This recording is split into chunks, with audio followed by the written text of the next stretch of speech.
I'll start again. It says recording in progress. So welcome to everybody. We've just got people joining now. I can see participants coming in, and it's really lovely to have you with us this afternoon.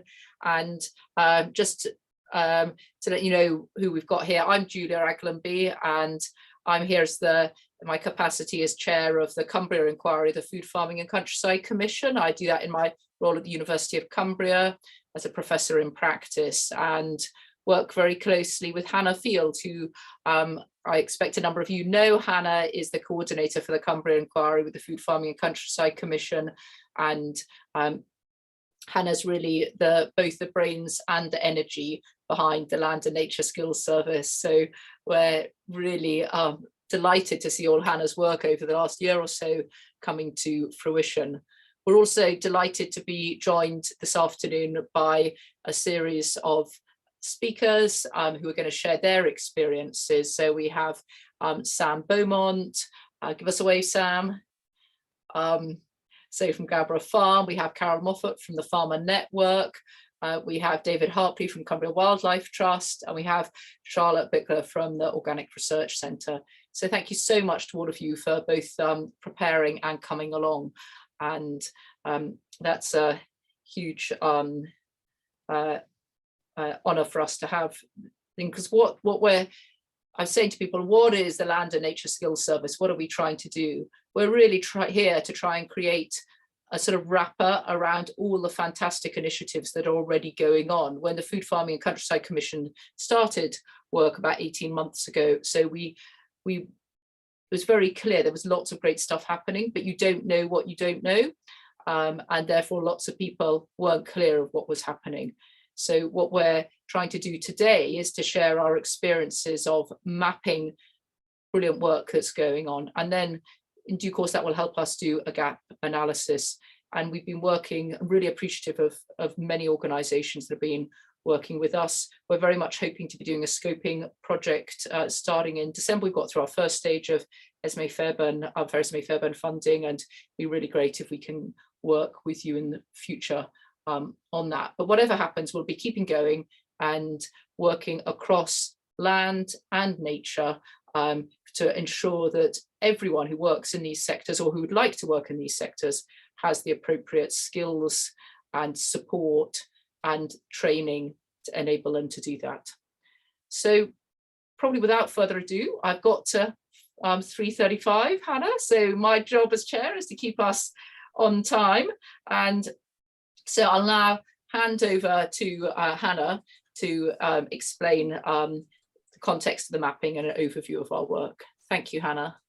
Perfect. Thanks, Julia. That was a really nice introduction. It has been over a year really of co-design process for this, and it's still ongoing as well. Our next meeting is on the 13th of December. So I'm going to just share my screen because I've got a quick presentation for you just to provide a bit of context, because it is quite complex and kind of multi-layered, as you might expect. So I've been working to convene this co-design, co-creation, whatever you might want to call it, process across the land and nature sector. And through that process, the proposal for a land and nature skills service has been formed and is still being added to, and it's still in evolution. As Julia mentioned, we're hoping to do a really detailed scoping study to enable that work to then reach delivery, but we don't want to rush it. It's a long process. So within the Cambria Inquiry, this is one of our kind of key work streams, and the other one that's parallel at the moment, and we're hoping to have someone to take this forward very soon actually, is the Farming Smarter Toolkit development, which is specifically supporting farmers to transition from the current policy to the new policy, environmental land management, and also into more broadly nature-friendly, agroecological, regenerative farming practices. So focusing on the Land and Nature Skills Service, it actually came originally from the National Nature Service recommendation within the Our Future in the Land report, which the FFCC published back in 2019. And that report and the recommendations have then informed the work going forward in the place-based inquiries. So we are one, we've got Cambria, and then there's also Cambridgeshire and Devon, and then there's the other nations as well. So there's a Scotland, Welsh and Northern Ireland inquiry going on in parallel. So there's shared learning happening between those. And when I brought it to a really small group, and it was around accessing the Green Recovery Challenge Fund and the potential around that initially, it was decided in that small group that there needs to be a much broader, longer, wider process of co-design to support delivery of something that addressed the needs in Cumbria, and those boundaries are a little bit porous. So North Pennines, North Yorkshire, North Lancashire, kind of, and how that all links together. And the context, particularly at that time, and when I started convening this work back in 2020 in October, so yeah, just over a year ago, we were unsure about Newton Rig and what was going to be happening with Newton Rig. So there was that, and there was also the Cumbria Post-16 Land-Based Skills Strategy, which was published sort of January this year. So that was ongoing at the time of starting building this proposal. And also more broadly, really recognising the need that we need more people working in our landscapes doing potentially new or at least different jobs to maybe what we've had before, as well as bringing possibly back some skills around nature-friendly farming, but really looking towards that future context and what we need both now and going forward. And as Julia mentioned, creating the proposal really broadly creates a bit of a wrapper around what all the fantastic work that we've got going on in Cumbria and beyond already, like the landscape partnerships we have, Cumbria Wildlife Trust work, individual farmers like Sam, who's with us today, and then more nationally, like the Organic Research Centre, who provides access to resources, which we don't all know about. And it's that need to kind of really understand what's going on to then address challenges and gaps going forward. So I've mentioned some of the gaps. A few of the others are around helping with risk management. So a lot of inquiries into how to access the land and nature sector go directly to smaller organisations or individuals who work within the sector, and actually taking on volunteers, taking on apprentices and trainees, etc. That actually is a risk for smaller organisations because they're not really properly funded.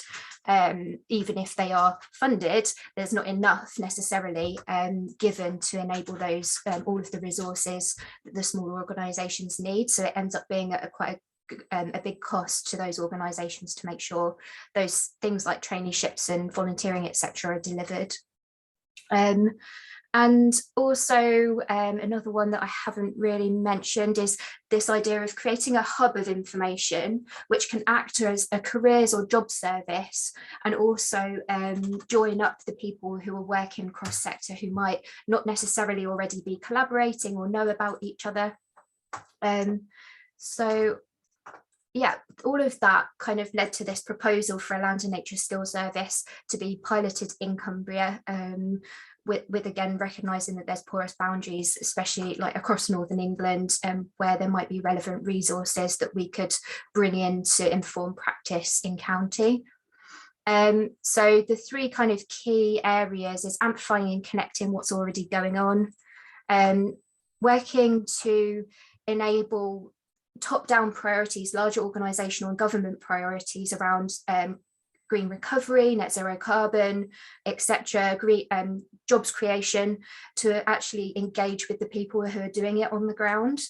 And then also being able to recognise the gaps and start to grow more opportunities for delivery, for more jobs, more opportunities for people to access the sector.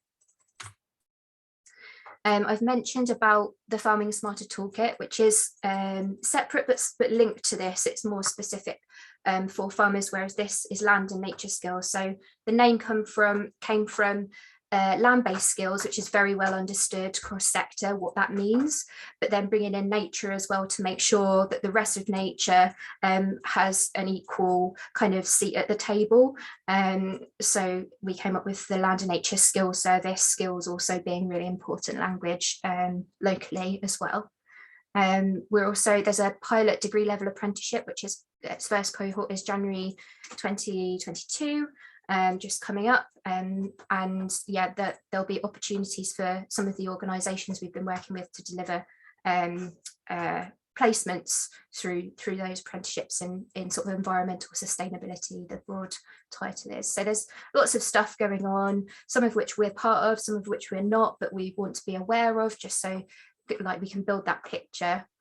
And then just quickly a bit on the mapping itself. So not only is it kind of framed by this land and nature skills service development, we also worked on a partnership bid which included Farmer Network, Cambria Wildlife Trust and others, Organic Research Centre, and a couple of others as well, to look at mapping what is already going on. So essentially doing the work that we're hoping to really start now. And that bid went into Fund the Future. Unfortunately, we weren't successful, but it again reiterated that need for this mapping work to happen. And it's to really begin building this information resource, which can be used in multiple ways. So it might be telling stories, collecting case studies, which can be shared for different purposes.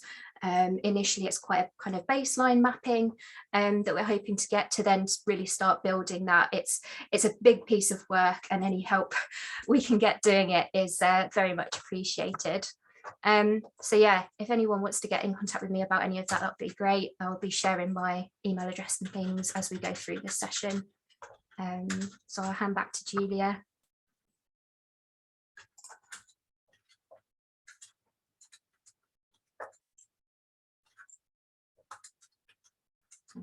If we have Julia.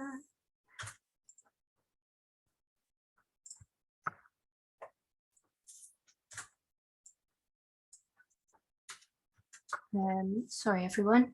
Julia, are you with us?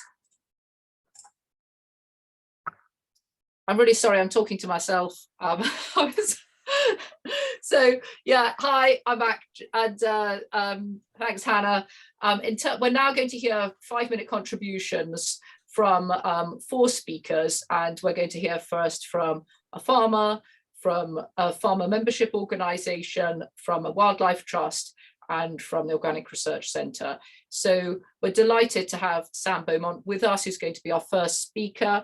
And Sam farms on the edge of Ullswater, and he and his wife moved up a few years ago onto a family farm and have come from other careers and have really taken to farming and challenged themselves to be both financially very honest with themselves about their business and what works well, but also delivering an agroecological approach to farming and their livestock there. So Sam, take it away. Lovely to have you with us. Thanks, Julia. Thank you very much. So yes, this is, I'm Sam, and this is my home coming on the screen right now. That's Galborough Hall Farm next to Ullswater. And it's where I've been living and farming for the last 4 years with my wife Claire and our 2 children, Bea and Ike, and my parents-in-law, Anne and Richard. So it's a fairly traditional upland farm with a mixture of fell land, rough grazing, woodland and lower meadows. The farm's been in my wife's family, in Claire's family, since the 1970s. And her granddad farmed until the late 90s when he passed away. And after this, the farm was grass-let on annual grazing licenses until Claire and I decided that we'd be up for the challenge of taking it on. So about 3 years ago, we decided to radically rethink the direction of the business in response to some of the major challenges that we were facing as a country, but also as a planet, you know, with climate change, biodiversity loss, soil degradation, just coupled with the kind of perfect storm of Brexit and the uncertainty around subsidy and the future of farm payments. So with a lot of help from Caroline Grindrod from Wilderculture, Community Interest Company, we decided to transition our farm away from reliance on fertilizer and feed to adopt a fully regenerative and agroecological approach to farming with our shorthorn cattle, cooney pigs and fell ponies. We used some historical evidence and maps to segment our farm into two main blocks, with the upper part of the farm being a former wood pasture and the lower meadows being more a sort of traditionally sort of productive land. So we now use adaptive multi-paddock grazing with electric fencing to move our cows through the lower meadows for the majority of the growing season. Generally, the cows are moved to fresh grass every day from April right through until December. So this allows that upper wood pasture area to rest fully and crucially allows natural regeneration to occur in the woodland and wood pasture. And then this provides the standing forage that's needed to winter the cattle. And when the cattle go up there in December, well, they're about to go up there this week, in fact, they go in there and we open all of the gates and they can basically free roam across the entire sort of couple hundred acres of grazing and woodland. And that kind of gets them through until normally around February time, where we start to scatter a bit of hay. And then this winter, we're going to try a bit of bale grazing, in situ bale grazing, on top of it to sort of guarantee that dry matter forage when we get towards the sort of late winter. I think that if more farmers are going to adopt these kinds of practices, then there's going to be a lot of support and training needed. The farm looks different now, it feels different, and a mindset shift is going to be needed. So support from other people can really help with this. It's something that I myself have found, going to see other farmers and speaking to other people has been really useful. As the social pressure of the change can actually be the most difficult thing, especially with lots of farms being multi-generational family businesses, much like ours. There are lots and lots of challenges, and we are learning every single day, and we are keen to share what we learn with everyone, really. So we've started to host courses on the farm, and we've delivered about half a dozen to date, with nearly 50 farmers and land managers from all over the UK and even Europe. Somebody came who has some land in Mallorca, weirdly, joined us on the farm, and they're all just trying to work out a way of managing the land that sort of suits their farm, their family. So the key thing is really there's no one size fits all solution. You have to try and find something that works for you, and that's why it's so interesting, but that's also why I think a lot of support is going to be needed. So we're aiming to convert one of our old barns into an education hub where we can host more courses on the farm on all sorts of, on all forms of regenerative land management, from traditional skills such as hedge laying, coppicing, and woodland management, to more sort of modern methods of habitat surveying, ecological monitoring, grazing planning, bale grazing, agroforestry. The list just goes on. We've got lots of ideas. Like, for example, we also want to start a no-dig market garden, but we're quite busy already. So if anyone is interested in helping or wants to find out anything more about what we're up to, then yeah, please don't hesitate to get in touch. Thanks very much. That was everything I had, but happy to answer any questions or anything.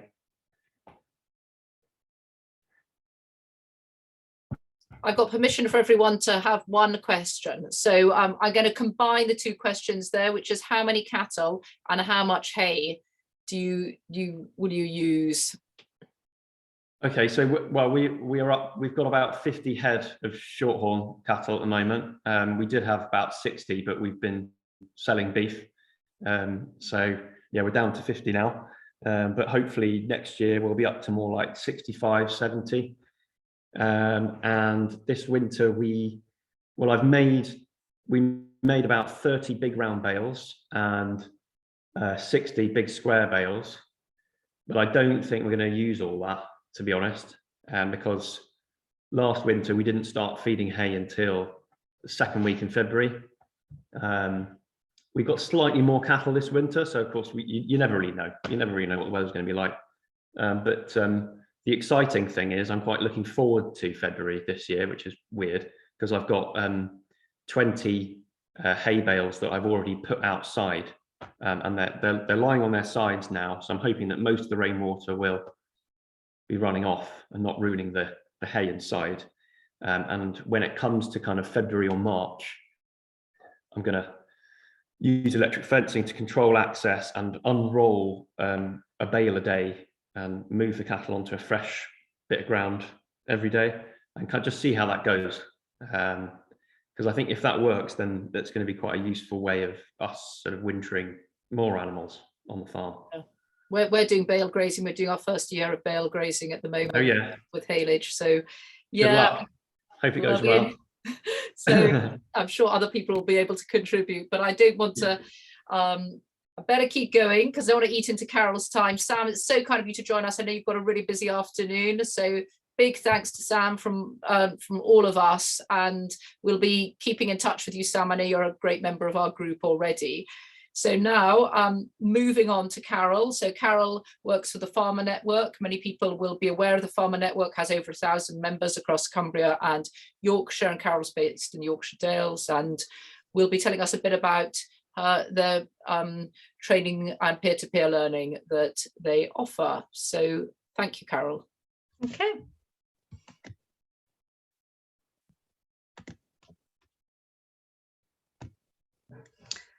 Okay, can you all see that? Yes. Yeah, thanks, Julia. Yeah, I'm Carol Moffat. I work as a project manager and coordinator, mainly across the Yorkshire Dales, but also in South Cumbria. I'm just going to go over a little bit of background about the Farmer Network and the projects and training that we're providing at the moment. So we were originally set up back in the foot and mouth outbreak in 2001, after we found that there was a need to support farmers through that awful time. We became a not-for-profit limited company back in 2005. And in 2009, we expanded into the Yorkshire Dales through the need for helping those farmers there as well. We now are operating over 1,100 farmer members, where we also include sponsorship and corporate members who also deal with farmers and have links with agriculture. So what do? We provide a wide range of services that include fuel buying, so we can save members up to about 4p per litre on heating oil, tractor fuel and white fuel. Really popular is our advice about the grants that are available. Our grants guru, Veronica Waller, who helps us out with that, is absolutely, there's nothing she doesn't know about grants. We organise local training courses and knowledge transfer events wherever the sort of demand leads, really, and depending on project work. We apply for funding to help farmers, support them through business changes, and this is particularly poignant at the moment with the changes to the BPS. So following on from that, the projects that we've got that support farmers at the moment is the Farm for the Future. I'll go over these in a little while.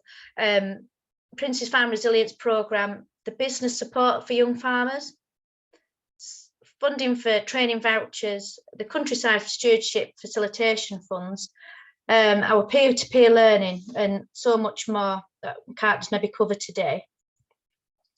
So the Farm for the Future is funded by DEFRA's Future Farm Resilience Programme, which is coordinated by the Prince's Countryside Fund. So with this, we have opportunity for farmers to attend 2 workshops, which helps them understand the changes to farm support and how they can transition their business through the next stages. The next workshop is about the environmental land management schemes and the opportunities that farmers may have to get involved with that going forward. So the Farmer Network is managing delivery in Cumbria and the Yorkshire Dales, where we have several groups. We also have one over in Rothbury and in Helmsley as well. And we're working very closely with Myerscough College as well in Lancashire. We're also running a Prince's Farm Resilience Programme through the Prince's Countryside Fund. We're working with 3 groups in Kendal, Alston and Newcastle, where over 60 farm businesses are benefiting from the programme. The programme includes 6 workshops, so they help farmers with their business skills to maximise profitability and resilience, and include a business planning workshop, which includes a business health check where they can benchmark against other farmers in similar situations. A workshop on understanding their accounts and budgeting and where they can make a little bit more money or have less costs.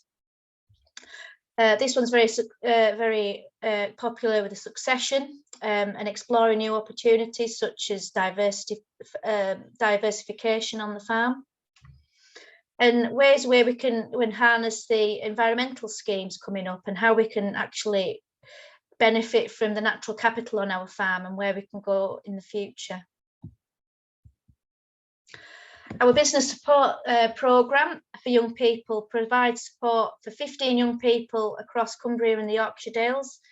The programme is quite an intense programme for these young people, with a 3-day Explore Enterprise course where they're given opportunities to access grants for training, legal advice and how they might set up a business.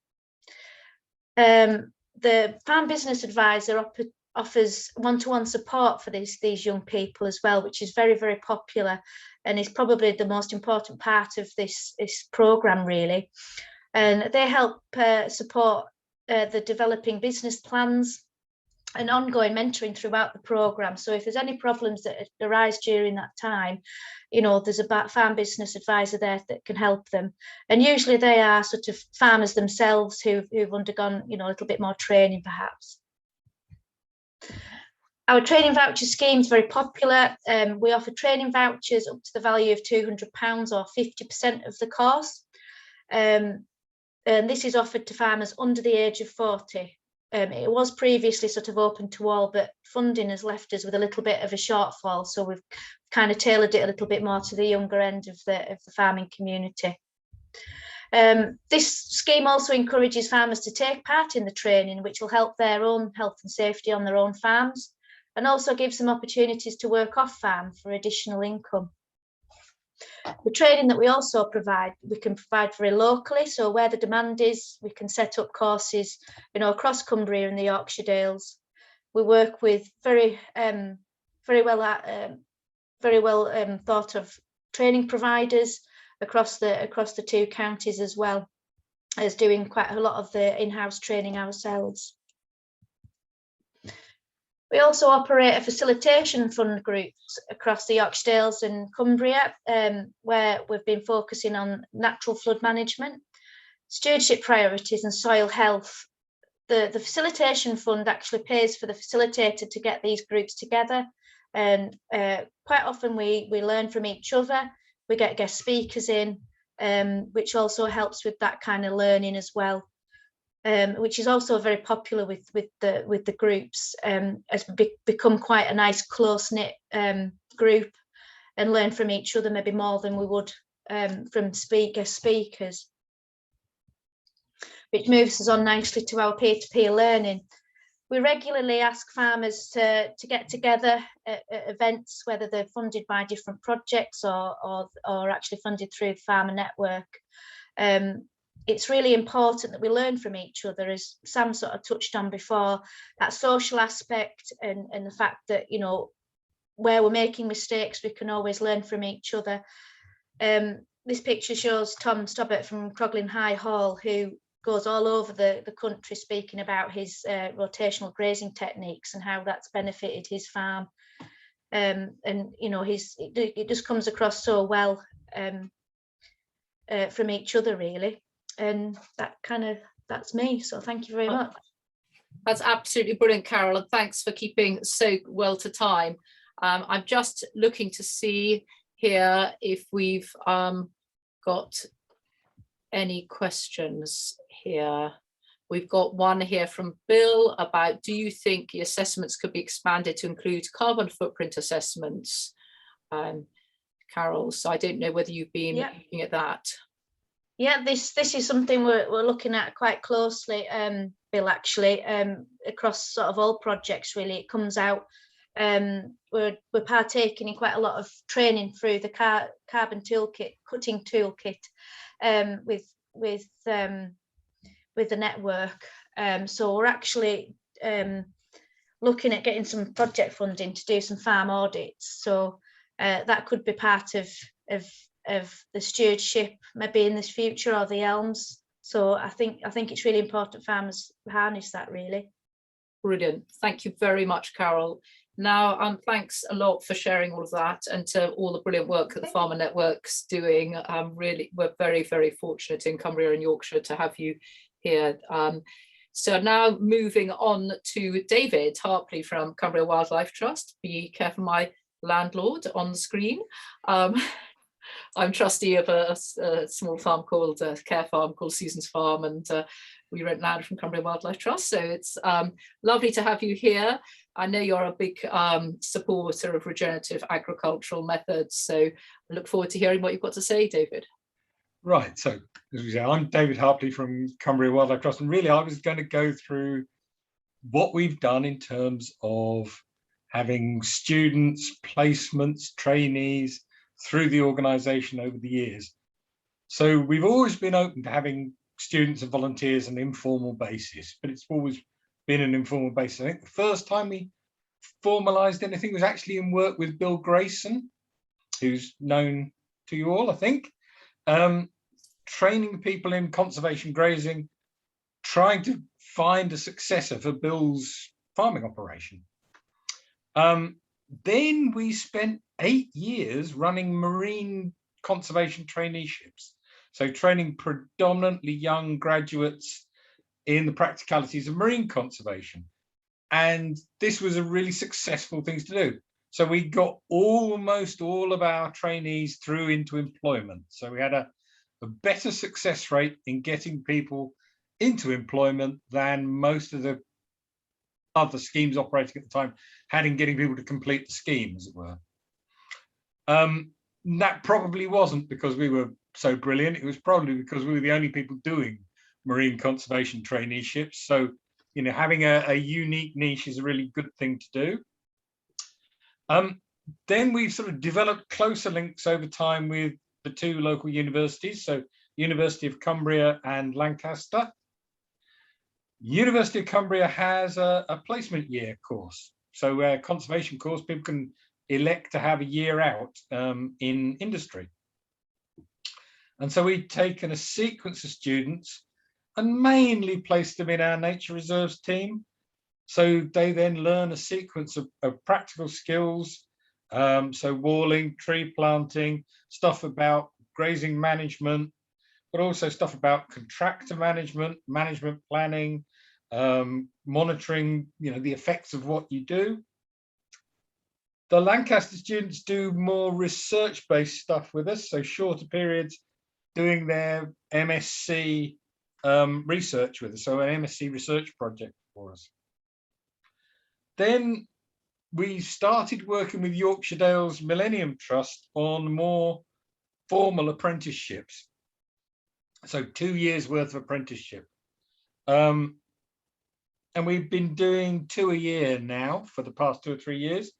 And that's been very successful. Again, people going into employment in the sector. So one person's gone to work for John Muir Trust, one person's gone to work for National Trust, one person's gone to work for the North Pennines AOMB. So we'll try and give those people a relatively wide range of experience. So some work in nature reserves, some work on peatland restoration, some work on grassland restoration. We're currently running a marine internship in conjunction with the Crown Estate Commissioners and Dong Energy. Those people do 6 months a year, and we've got 2 of those at a time at the moment.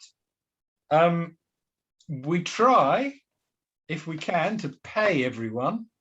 The students get a small bursary, and we will try and pay everyone else, because I think that's only fair. Otherwise, you are into the realms of exploiting people, I think. We've tended to keep the numbers quite small, so it's often cohorts of 2. Because really, for us, what we get out of it is trying to get quality, not quantity. We'll try and be quite selective, so we treat this as if it were a job. And so we have an interview process that people go through. So we try and get the best person. We put a lot of effort in terms of giving people as wide an experience as possible, but also trying to get a sort of in-depth training for folk. So they do spend time with people who are actually doing a job and then get given tasks to do. We have to recognize that there's actually a lot of time and effort required in running traineeships, really. And then finally, it's actually been really good for us as an organization. It is really good having young people coming forward and being able to tap into their enthusiasm, their new ideas, their wonder at what you do, their good grief, could I do that? Is this a job? So it's not only good for us to be helping them, but they actually help us. And the stuff they come up with is great. So I'll stop there. That's absolutely brilliant, David. Thank you very much indeed. And just seeing the breadth of skills that there are available for young people. And all this is happening in our great county of Cumbria. And we're really proud of the range of activities. And I know certainly we see the work you do with young people and the apprenticeships and getting people properly qualified. I think that quality element, that's a really good point to make, and paying people properly, because conservation careers can be really competitive, and people, therefore, we want to make sure as inclusive as possible. We've got here, Charlotte says, would you be able to reflect on the level of demand and supply for employment in the conservation sector? Do you see this as a growing area and it's hard to recruit people, or how is it at the moment? It's a growing area at the moment, and it's hard to recruit people at the moment. Gone are the days where you put out a job ad and have 200 applicants. It is getting more difficult to recruit people into the sector at the moment, and there's definitely opportunities coming up. I mean, particularly at the moment, say, working on peatlands, it seems flavour of the month just now, and there will be a shortage of people to work in the sector on peatlands, and there will be a shortage of contractors. So it isn't just us and our employment. There will be a shortage of people to actually do the physical work. Yeah, more digger. Anybody who's interested. More digger drivers definitely required. Yes. Yeah. So I had a wonderful book called The Yellow Digger, a New Zealand book. I would recommend it. Inspire your young people. It got stuck, I have to say, and needed another digger to pull it out. So lots of opportunities for diggers. Moving quickly on, David, thank you so much for coming and for your time. Do stay. We've got lots of good scenarios to discuss if you can. Now on to Charlotte, and apologies to Hannah for running over, but it's so interesting hearing from people. So we'll cut a little bit out later. So Charlotte, over to you from the Organic Research Centre, who are doing work in the north, and I think Charlotte's their sort of northern outreach and working on knowledge exchange. So thank you, Charlotte, for being with us today. Thank you, Julia, and good afternoon, everyone. And thanks for inviting me to join the session. So yes, I'm Charlotte Bickler, Knowledge Exchange and Policy Manager at the Organic Research Centre, and I'm joining you today from West Yorkshire. So the Organic Research Centre is the UK's leading independent organisation for organic and agroecological farming, and we aim to deliver the transition to a food and farming system that is rooted in the organic principles of health, ecology, fairness and care. And we've been providing a programme of research and advice in and for organic farming over the last 40 years, in fact. Originally, we were working out of Elm Farm Research Centre in Berkshire, but increasingly we are following a decentralised on-farm approach. And our research focuses across 5 main themes, which you can see here, and you can find out more on our website, organicresearchcentre.com. Our work is based around 3 principles, building on from the organic principles. That is diversification, integration, following a transdisciplinary approach across different research themes, and identifying and acknowledging the complexity of agricultural systems, and participation, collaborating with farmers and other stakeholders to deliver practical solutions for industry and society. So we have a knowledge exchange programme when we work to disseminate past, present and future research outputs using tried and tested tools, and also to support peer-to-peer learning and exchange.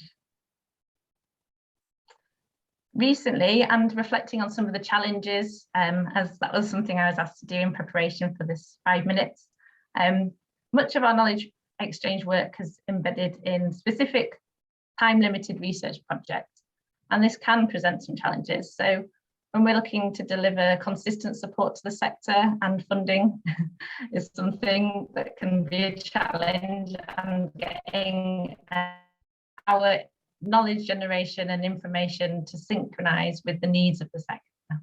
Often projects are working across a large geographic area to explore a specific question, or are focused on a very small area, and it's difficult to draw general conclusions from them. So I've got an example here, which is the Diversify project. Oops.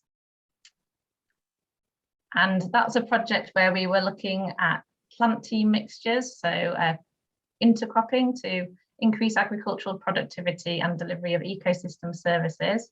We developed a range of knowledge exchange materials, so I've got a snapshot of some of them here. We were working to translate the research results from activities happening across the whole of Europe, including field trials, modelling, socioeconomic analyses. And in that case, it's very hard to give specific recommendations. Instead, we can offer learnings around the benefits and challenges of an approach and how we can work to maximise the advantages. But overall, when working in complex ecological systems, it can be difficult to develop resources that are both general and specific relevance.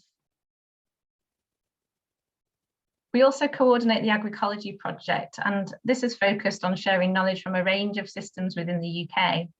Agricology is a platform where a collaboration of over 40 organisations from across the sector share their insights from a range of farming systems and to sustainable farming practices more generally, aimed at a farming audience. And we now have over 400 resources available for free, as well as farmer profiles, as shown here with Bill, who I can see in the audience, and podcasts and videos. However, we are still aware that there is room for improvement when it comes to individuals in different regions being able to find the information that is most useful and relevant to them. And we're currently looking at ways to improve our website and fundraising to do that. So this takes us back to peer-to-peer exchange and the opportunities that that creates. So our research in a project called OKNet Arable has highlighted that face-to-face and peer-to-peer remain farmers' preferred way of receiving information, despite the increasing shift to online interactions. So understanding how to facilitate these exchanges in the best way possible is one of our priorities, but these interactions and this type of work also provides the interface between our research and knowledge exchange work, and participatory research is at the core of what we do. So as an example here, we've got on the right a photo of a group of farmers that are working together. This is at one of their farms where a strip trial has been drilled and harvested by the farmer within their existing rotation. And it provides real life yet robust data as they work as a network together across the country to test wheat varieties for organics in collaboration with ORC and Organic Arable. And this is then provides important data and information for the sector more widely. So moving forward and reflecting on how we can build a vibrant workforce within our landscapes, I see that there's a great opportunity for farmer networks to come together and solve technical challenges in collaboration with researchers and facilitators in their local region. This allows us to share experiences with one another, the wider industry and local communities. And knowledge, learning and training can provide a focal point around which we can gather and deliver our ambitions in tandem. This is something that we've been working towards at ORC over decades now. And this is something I'm exploring more in a project called Organic at the Heart, and we'll be holding a workshop to look at how organic principles can help us in building functional hubs for local economies to gather around at the in-person NRFC gathering. So hopefully I'll see some of you there, and thanks for your time. Thanks very much, Charlotte. And it's really good that you've been able to focus on some of the challenges as well, and these, so how we move skills, what's relevant within an area. Even within an area, people have different ways of running their businesses. I think it's really important to point out the diversity of farms and land use and farming systems that there are. Yeah, that knowledge exchange and that stress on knowledge exchange, which we picking up again what Carol was saying about peer-to-peer learning. So taking research, delivering it into practical impact, isn't it? So thank you very much. I'm very conscious I am running quite over time, so I'm now going to hand over back to Hannah, and apologise for eating into your time, Hannah. No, that's great, thanks. It's been really interesting to hear from different perspectives, but all kind of landing on similar-ish reflections about the challenges and just this need to really support people in transitioning in farming practices, recognizing that there's a shortage of people able to actually even do the work, even though there's the demand there, and other reflections as well. So it's been really interesting. So the next bit, we are planning to do some breakout rooms, and we'll do 2 rounds of breakout rooms. The first round, which I think we'll keep to about 10 minutes. If Tanya is working in the background, she's going to put us into breakout rooms. And I'm just going to share my screen quickly, so you can see what on earth I'm going to be talking about. So we're going to go through some scenarios. You'll get a link to this PowerPoint presentation, and within your breakout room, you need at least one person to be making notes if possible, because we want to use the information that you're discussing to then inform the work going forward. So these scenarios is to really start to get your brains thinking about what is going on across the sector, what opportunities are there, or what opportunities should there be that you feel like maybe aren't there. So the scenarios have been allocated per breakout room. There's 6. So if you go to the slide, when you're put into breakout rooms, it'll tell you what number room you're in, and you keep an eye on that, and then you select the correct group slide with the group number at the top, and it's got the scenario for you at the top. So the first one, for instance, is if you are or are supporting a young person of 16 looking for the next steps in the land and nature-based sector, learning and work, where would you look? What would you be able to find that's already out there that you might know about, that others might not know about, or what opportunities should there be? Just anything that makes you think about. And then there's other scenarios for each group. So hopefully this will just start to get you thinking, really. I'll just stop sharing my screen. And the link, Tanya's shared the link to the document. So it's a collaborative document. You should be able to type in it. And I'll just ask Tanya if we're ready to go into breakout rooms and if it's okay for about 10 minutes. Yeah, that's great. Great, thanks, Tanya. Cool.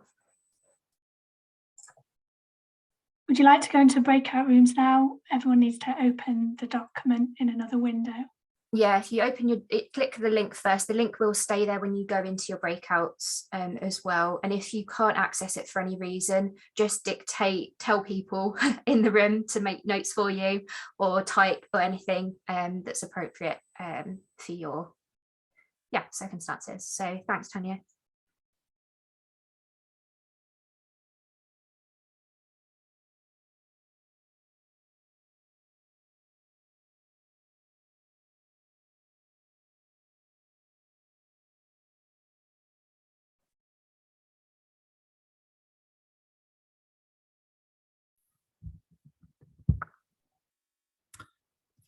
I hope you saw my message there, Tanya.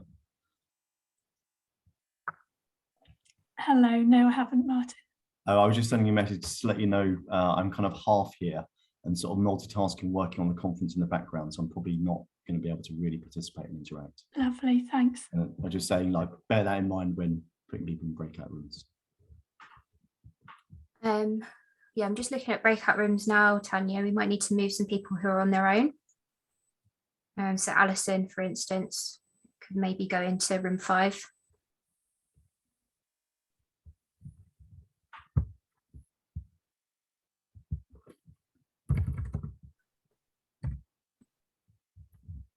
I think we've got Eddie and Abby here. I don't know if they're Yeah, Alison, are you hoping to go into a breakout room? Do you need any help? Sorry, you're just muted at the moment.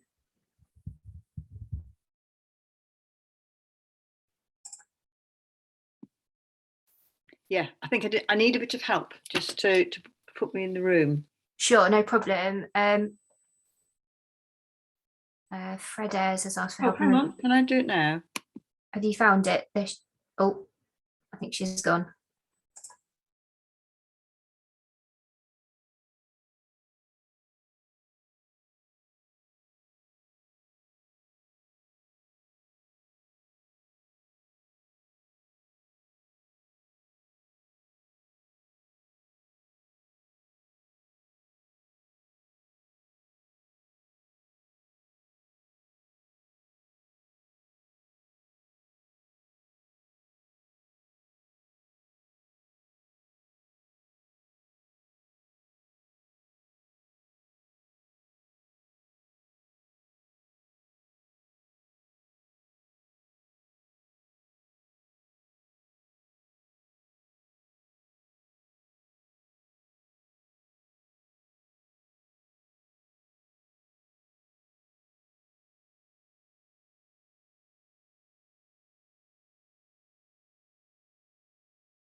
Thanks, Tanya. That was very well organised. Cool. We scared a few people off with breakout rooms. That always happens. It's a bit scary. We won't bite. So that was great. We had some really good discussions around the Beekeeping Association and the links with National Apprenticeship Scheme, an idea for there should be an Agricology College potentially, and what are the colleges delivering locally? Is there room for more development around more nature-friendly regenerative agroecological practices, the gap that needs to be filled there? So I hope you had some really interesting discussions. So we're now going to, sorry, Julia, are you okay? I just jumped through the agenda here. So we're going to do a little bit of mapping. We've got probably about 10-15 minutes to do this, and we can draw some information out of the PowerPoint presentations as well. But I'm going to briefly share my screen again. Just give me a second.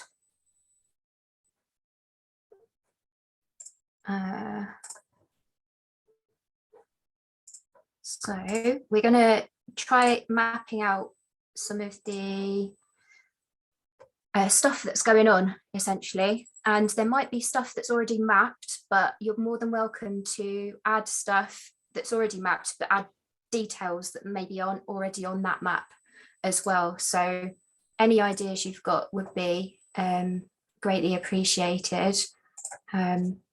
So this is the information that you'll have access to in a sec. Tanya will share you a link, and it'll come to a spreadsheet, and I'm going to run through the instructions. This is just for reference.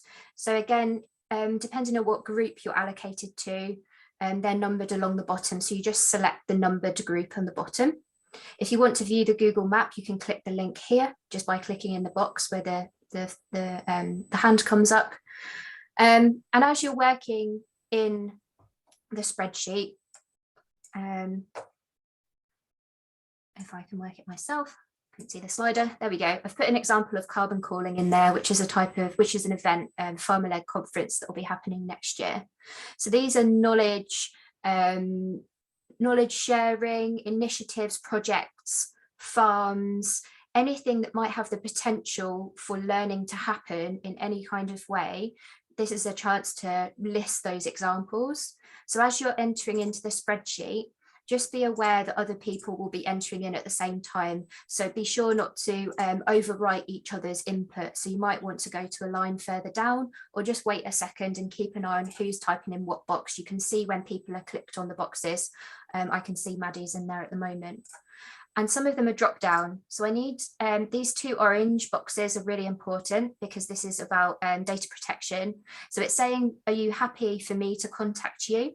And also, are you happy for the details to be shared publicly, which would just be the location, the general location, it doesn't have to be exact, and the description and the details. And you click the arrow and yes or no. And the other bit to look at that's got a drop down menu is the type. And you can pick the kind of the key type. It will probably cross over with multiple, these like categories. So it'll probably cross over with multiple categories. And if you feel that there are definitely more than one, just type them in the box next to it.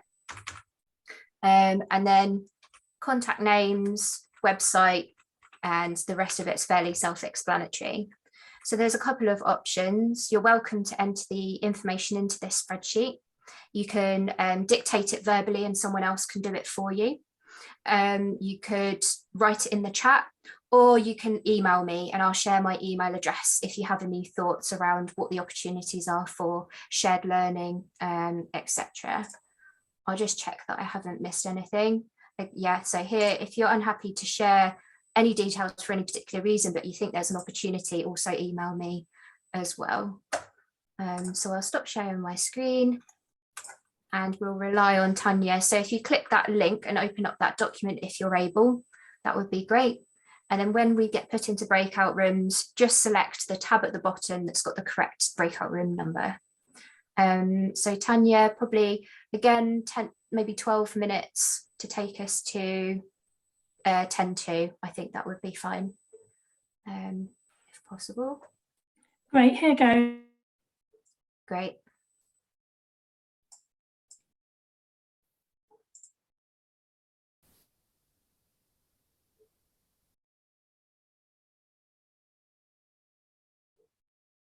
Thanks, Tanya, that's great.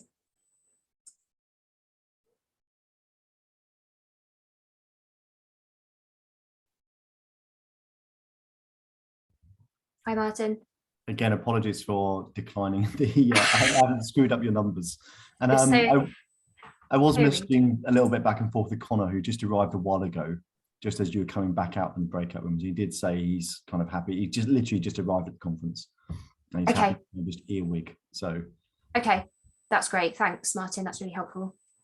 Pleasure. Is it all going okay? Yeah, it's all good. I think people get scared about breakout rooms and actually having to engage.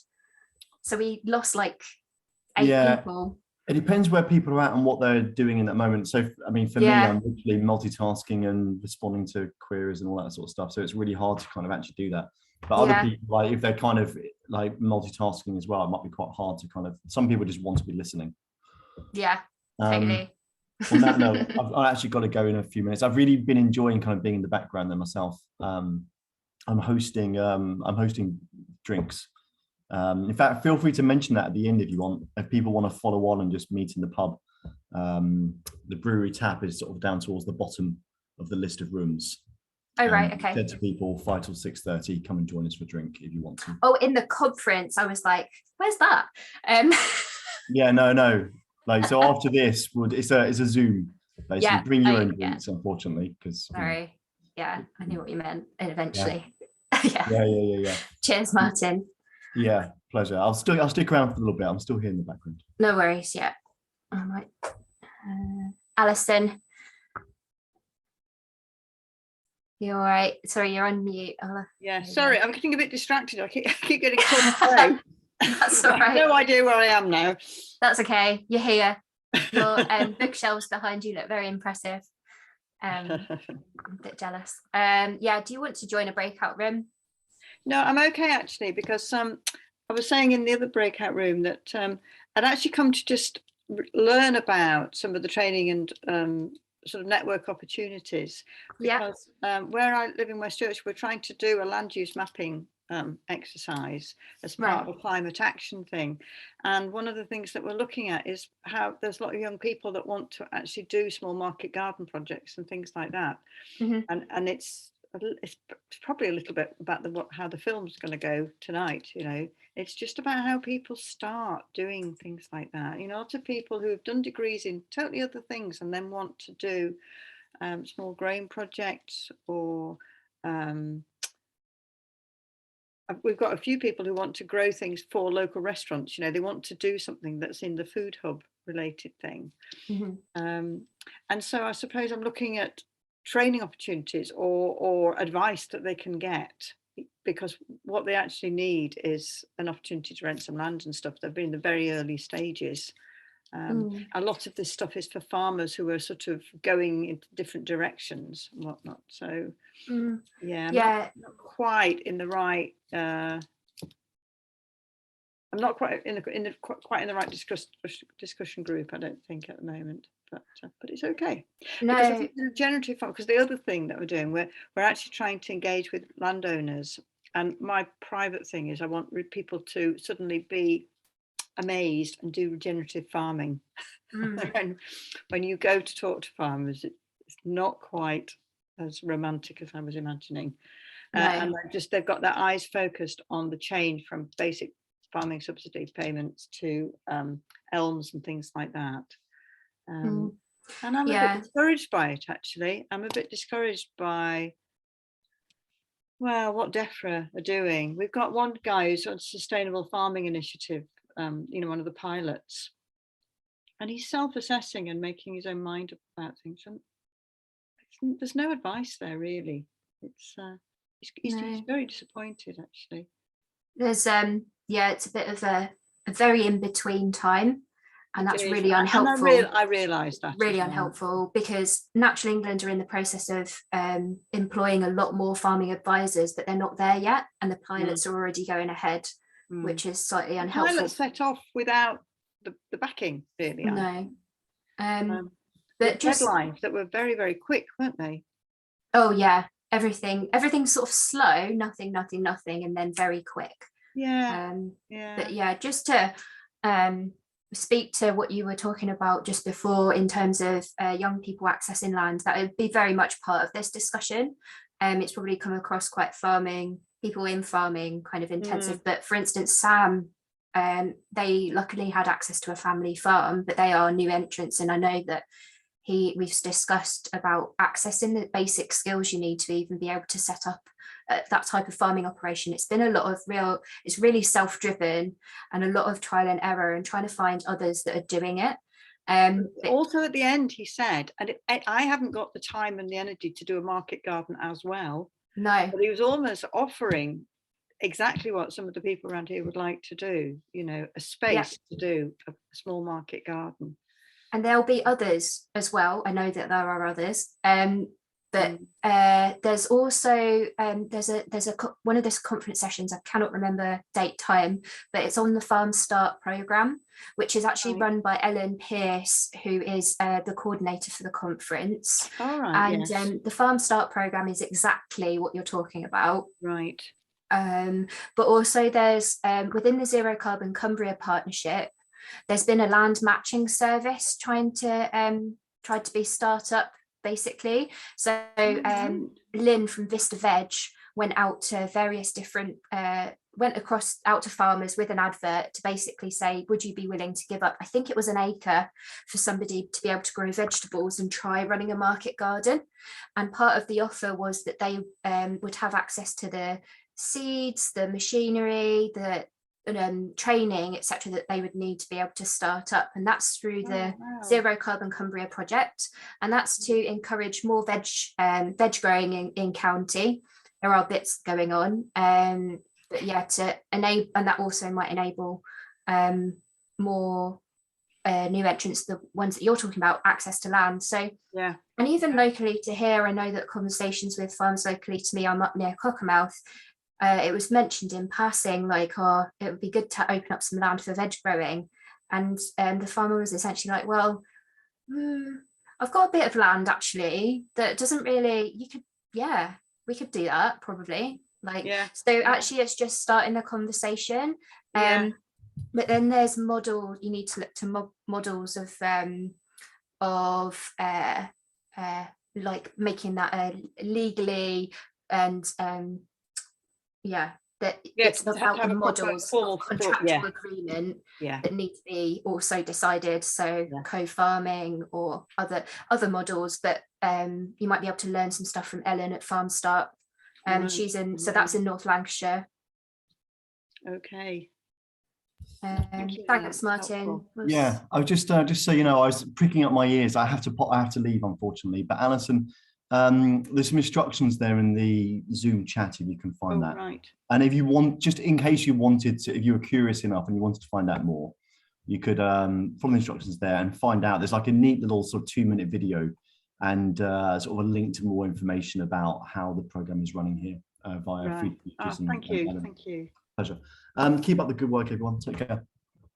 Bye. Thanks, Martin. So there are things going on, Alison, and there is a real need for access to more of these sorts of schemes. Even myself, like my aspiration is to farm at some point, but both building up the skills I need, like I can grow food sort of and things, but it's not romanticizing it. It's like, this is the graft you need to do.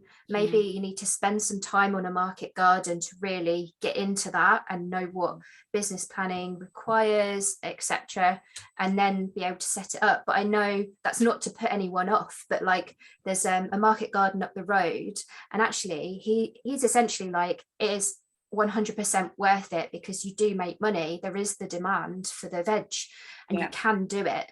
It's just, it's graft and that reality of what it means. What we have around here is we have no good working models. There's Right. no CSA supported anything. That we're a bit of a desert for innovative projects. You have to go into South Yorkshire a little bit, or I look a lot at Cumbria actually. Mm. I think Cumbria is a lot more vital, I think, in what's going on than where we are. But I mean, maybe I'm just not looking in the right places. I shouldn't be so damning. I don't know. There is definitely a gap. Mm. I mean, we can't, there's no beating around the bush really. There is a gap. But there is also interesting stuff going on. And it's just making the right connections. And I'd be happy to chat or connect you up with Ellen or anything really that, we might be able to do. Whereabouts in West Yorkshire are you? Outside Huddersfield in the Home Valley. Okay. Yeah, I'm not so au fait with that area, but I'm sure we could look at making connections with others. Hi,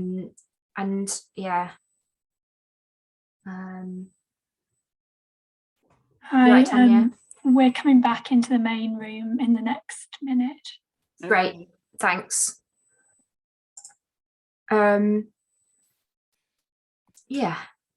There's opportunities. Oh, I was going to ask, that's what I was going to say. I was going to ask you, what is the project that you're working with, this climate action project? Well, it was suggested by a farmer, and it's quite slow really, but he said his question was, how can we have a strategy for climate action if we don't know what other farmers are doing?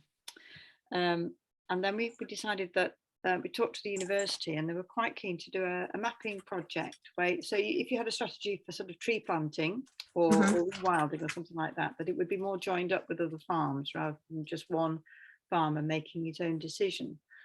And we've linked with the River Calder, the River Calder Trust as well in Cone Valley, because they're engaging in something very similar. But it's about getting farmers to talk to each other, really, which has been quite hard with COVID, I have to say.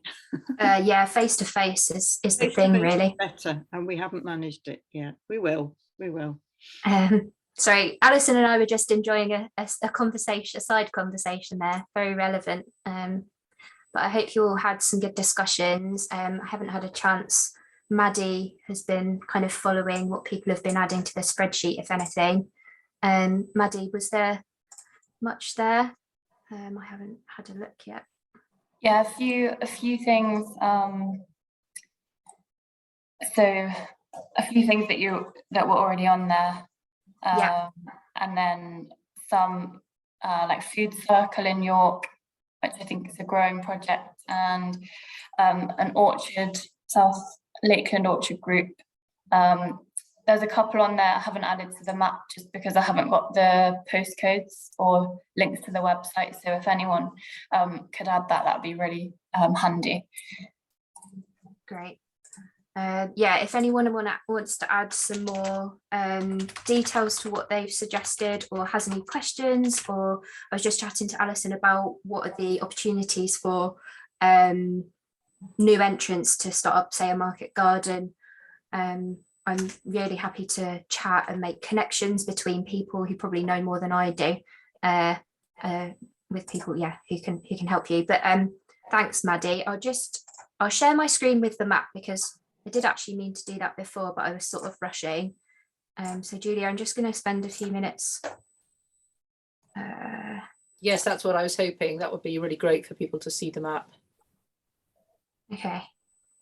So you should be able to see that.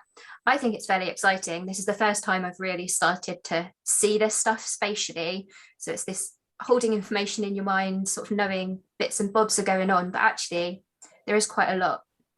Particularly, so the blue layer, the blue dots with the numbers, that is examples in practice. So that might be a farm, a site, a business, an initiative that's been mapped. So you can start to see that there's some interesting things going on. So we've got Eva's Organics up in the north with the website link there, and there might be some opportunities, say, for volunteering, etc., maybe, or at least some knowledge sharing. We've got Hilltop Farm down at Malham, and Neil, the farmer, I know he's very keen on sharing information about grazing cattle, and they've got a website as well.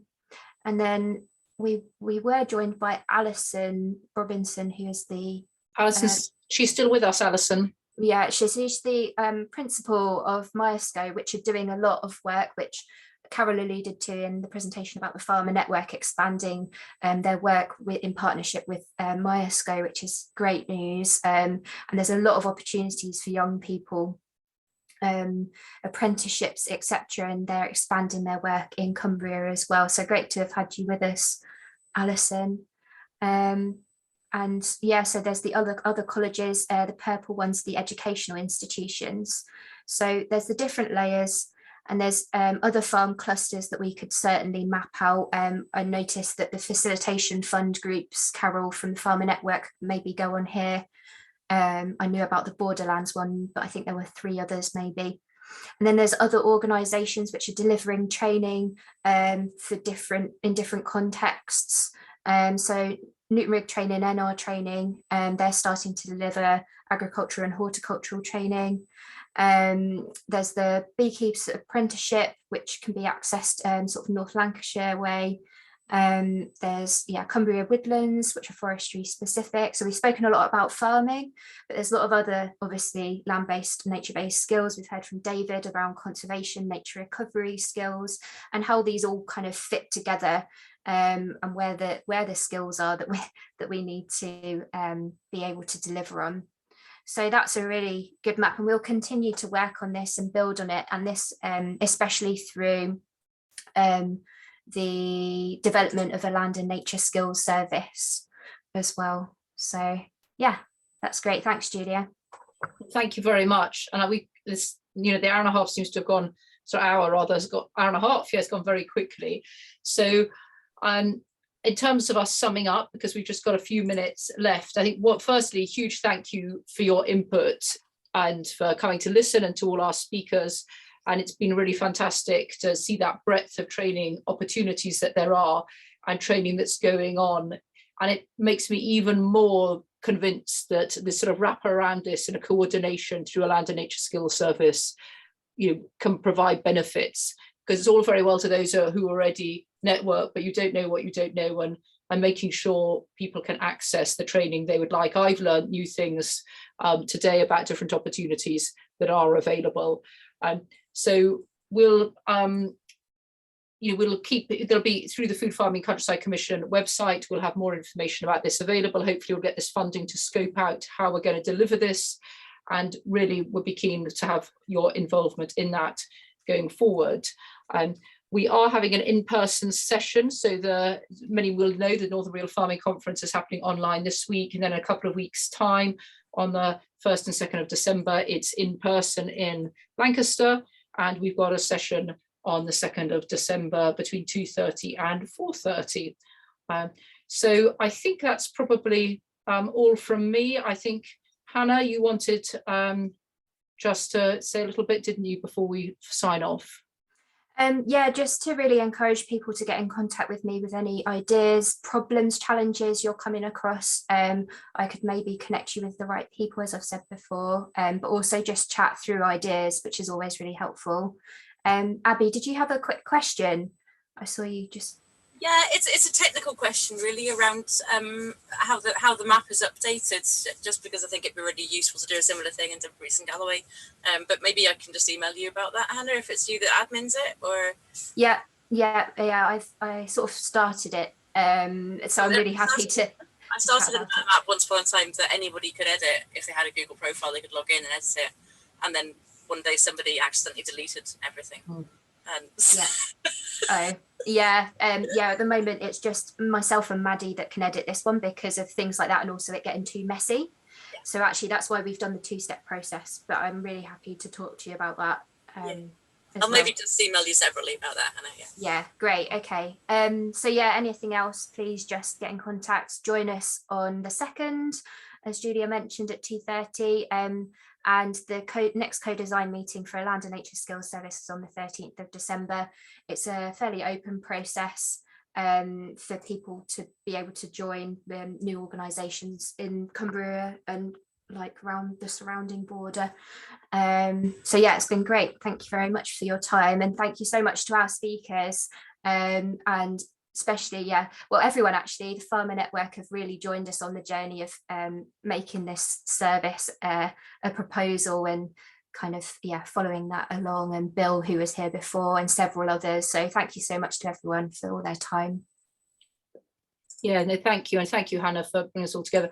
I think in the other sector that we perhaps don't have a separate bit on is the sort of social farms and gardens, do we? Because it might be worth, in terms of that particular training, Hannah, whether we want to pick that out, because I noticed Connor's from social farms and gardens.